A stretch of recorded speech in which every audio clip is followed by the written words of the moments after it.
Hey, KT here. Last few weeks we've been on the subject of the Bible and books and where they come from and whatnot, which begs an interesting question. How did the Bible come to be? Great question.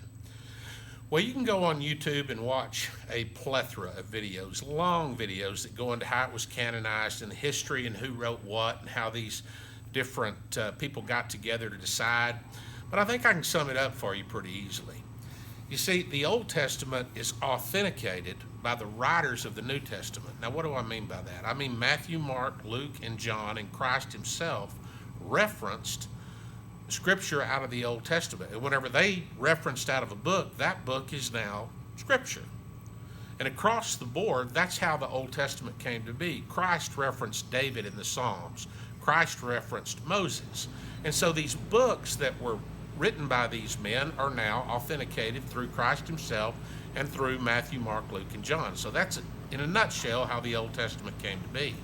But how did the New Testament come to be? Well, without exception, all of those men walked with Christ except for Paul.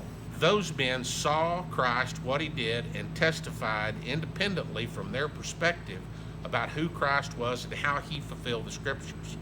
Now, Paul didn't walk with Christ, but Paul had a face-to-face with Christ on the road to Damascus. Jesus appeared to him personally and gave Paul his ministry. But how do we know that was real?